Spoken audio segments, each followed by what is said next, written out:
Hello दोस्तों, horror story FM YouTube channel में आप लोगों का स्वागत है।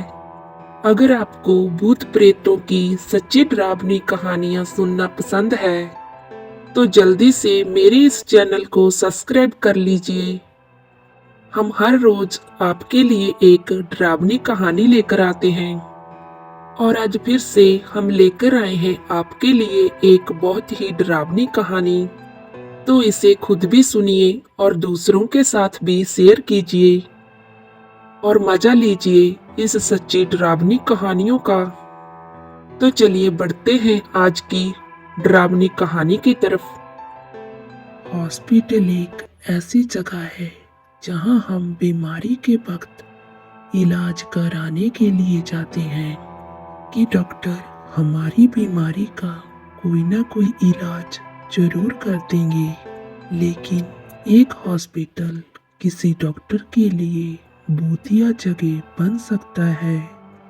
हमारी आज की कहानी हरियाणा के एक हॉस्टल पर है। यह कहानी एक लड़की की है जिसका नाम श्रुति था। एमबीबीएस करने के बाद डॉक्टर श्रुति की ड्यूटी शिफ्ट में लगी थी।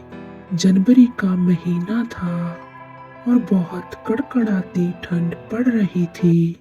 रात का करीब 1 बजा हुआ था और उन्हें सभी पेशेंट को चेक करने के लिए राउंड पर जाना था।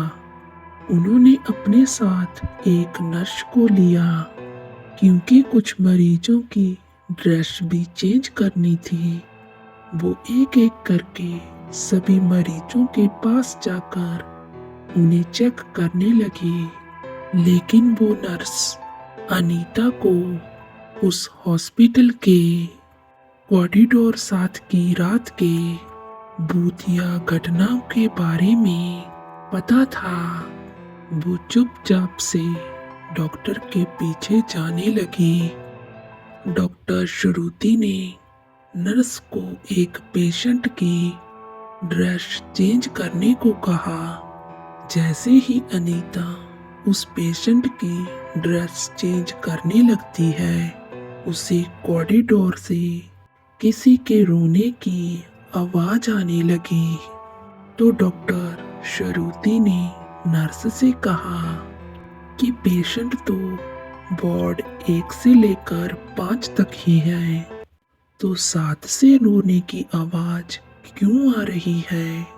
श्रुति ने अनीता से कहा, जल्दी चलो, किसी को लगता है हमारी जरूरत है। लेकिन बेचारी अनीता को पता था कि वो अगर श्रुति को कुछ भी बताएंगी तो वो उसकी बातों पर विश्वास नहीं करेगी।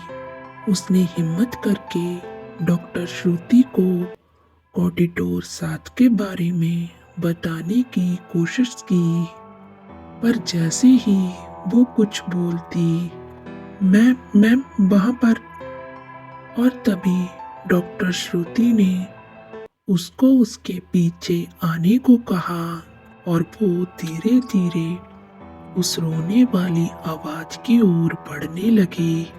अनीता को काफी डर लग रहा था। डॉक्टर श्रुति जैसे ही वार्ड 7 के बाहर पहुंची, वो रोने की आवाज आ रही थी। उन्होंने वहां का दरवाजा खोला और अंदर चली गई। वार्ड में काफी अंधेरा था और अचानक से आवाज आनी बंद हो गई और वहां का दरवाजा भी अचानक से बंद हो गया और उन्होंने देखा कि वहां पर तो कोई नहीं था। वो यह देखकर काफी डर गई और अनीता को कहने लगी कि चेक करो इस वार्ड में कौन था। बताओ अनीता, जहां पर कौन था? अनीता को 2-3 बार बुलाने पर भी कोई रिस्पॉन्स नहीं आया, तो वो घबराते हुए जल्दी से पीछे मुड़ी तो देखा कि पीछे अनीता नहीं थी। उसे बिल्कुल भी समझ नहीं आ रहा था कि अब वह क्या करे। उसे समझ आ गया कि अनीता उसे क्या कहना चाहती थी और वो यहाँ क्यों नहीं आई।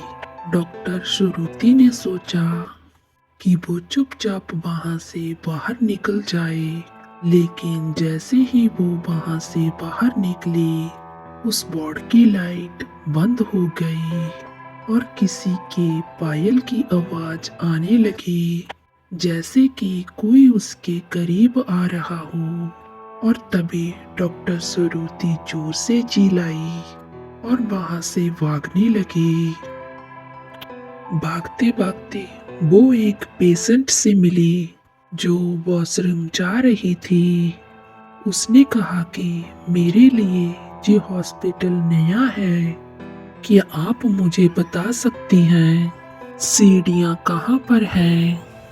बुर्का पहनी हुई वो औरत राइट तरफ इशारा करते हुए सिर हिलाने लगी। श्रुति भागते हुए उस तरफ गई तो उसने देखा कि 4-5 नर्स उसकी तरफ ही आ रही थी। उसमें से एक अनीता भी थी।